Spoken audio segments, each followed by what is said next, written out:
This is a guided tour and is part 4 of the 5 km West End shopping photo run. We're going to be looking at the route from Oxford Circus all the way down to Marble Arch, which covers most of the department stores on Oxford Street. This is also the youngest of the shopping streets that we've looked at so far, as it only started to become fully developed after 1850. Now there's two parts of Oxford Street, and we're standing at the dividing point at Oxford Circus. To the east, on the Soho side, is one part of Oxford Street, but we're looking on the west, the Mayfair part of Oxford Street.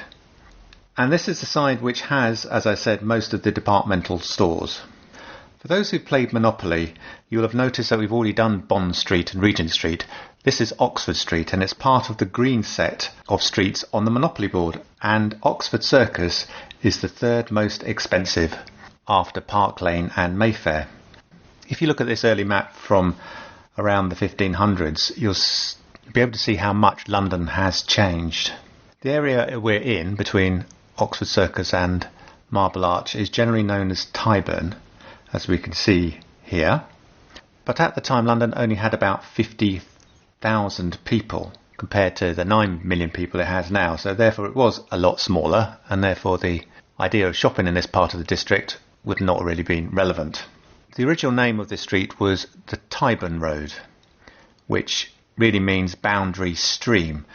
Now the road became Oxford Street not because it was the road to Oxford, which is the A40, but because the land was bought by the Earl of Oxford, Edward Harley, in 1711. And he named this road Oxford as he was the Earl of Oxford. He also named a number of other streets, such as Harley Streets and Wimpole Streets, after his name and those of his family.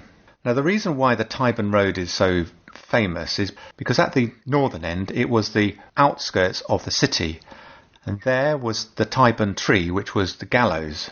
This was the principal area for executions from 1196 until 1868, and they used to have this Tyburn Tree, which was a special device which was able at its peak to be able to deal with 24 people at one time.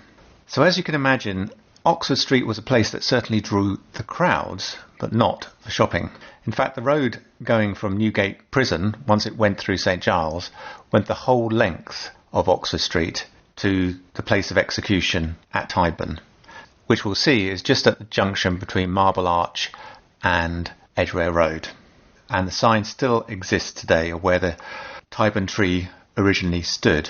During this period, executions were a place of great entertainment for the crowd, and they could often be very loud and disruptive. And that was why they eventually brought hanging back into Newgate itself rather than having public executions. But that gave the opportunity for Oxford Street to become more gentrified. But it was also due to the rise of Bond Street and Regent Street, which meant that there was exclusive or luxury shopping in the vicinity, and they just wanted to continue that. So with the gallows gone, there was an opportunity to gentrify the area, especially around Mayfair, and the whole of the street of Oxford Street became more commercial than residential.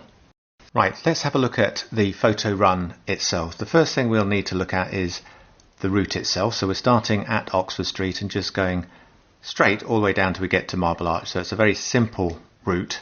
And on the map here you can see the layout of the departmental stores where they sit along the route. I've also added the types of shops that you'll see, both on the north side of the road as well as the south side. So you'll find there is a mix of both departmental stores and other smaller and more focused shops on both sides of the road.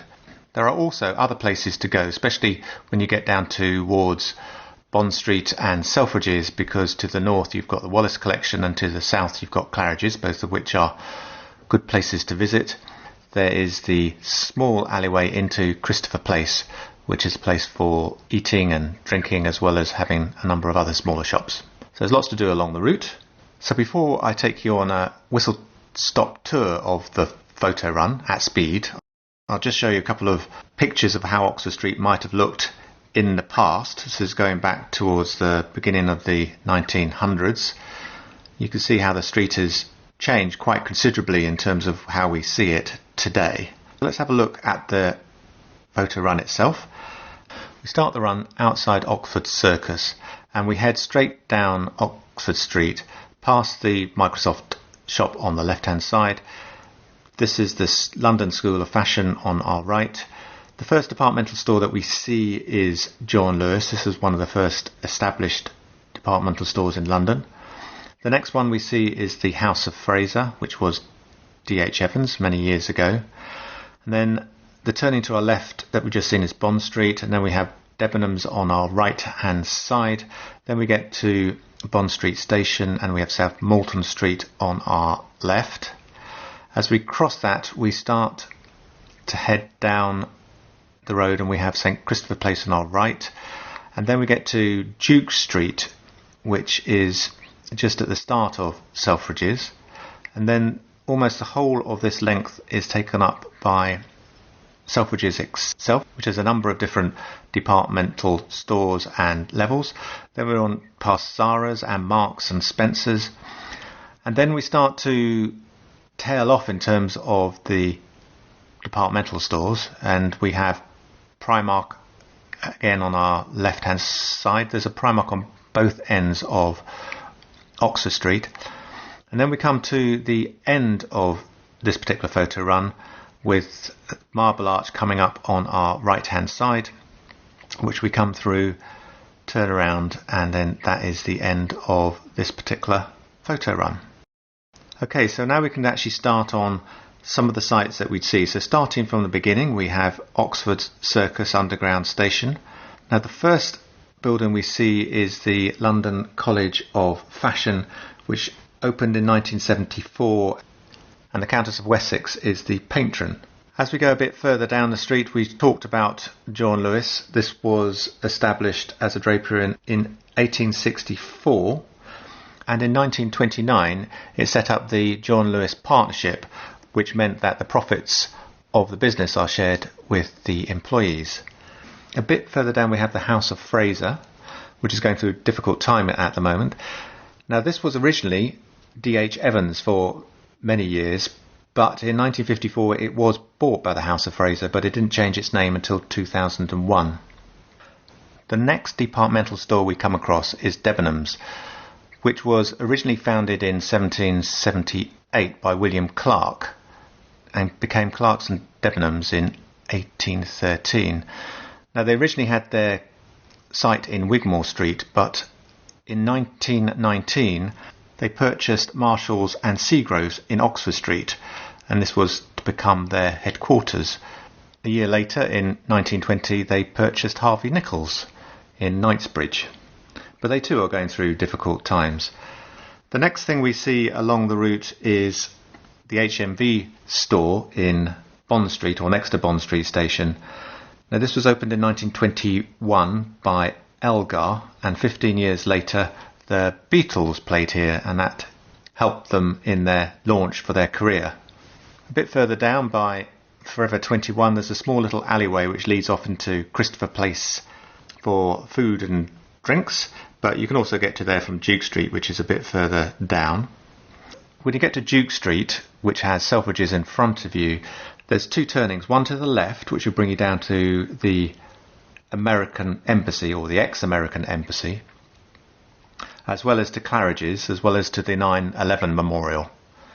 To the right there is Manchester Square, which will bring you to the Wallace Collection, which is a fantastic place to visit and has been there since about 1900. It has galleries, and all their collection never leaves that particular gallery. The next thing we see is Selfridges, which started in 1909 by Harry Selfridge, who came from Chicago, and he was very innovative and he wanted to reinvent the consumer experience.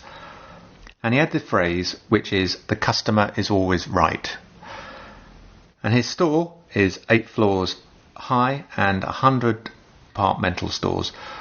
And one of the more interesting things is that he was really supportive of women's rights at the time of the suffragette movement. And we see a picture here dating from early 1900s, almost from when it was built, of how the street would have looked. Next departmental store that we see is Marks and Spencer's, which has been here since 1834. But before that, on this site, was the Pantheon, which was first built here in 1772. This was a rotunda, which was a very large circular space. In fact, the largest in England at the time. It later became a bazaar, but that frontage stayed until Marks and Spencer's rebuilt their flagship store here. A bit further on we have Primark. There is also a Primark at the other end of Oxford Street. This is again another huge low price departmental store. Our final stop is Marble Arch. You may be wondering why we have an arch in this particular location. Well, this was put here in 1851, but originally it was at Buckingham Palace, as was Wellington Arch.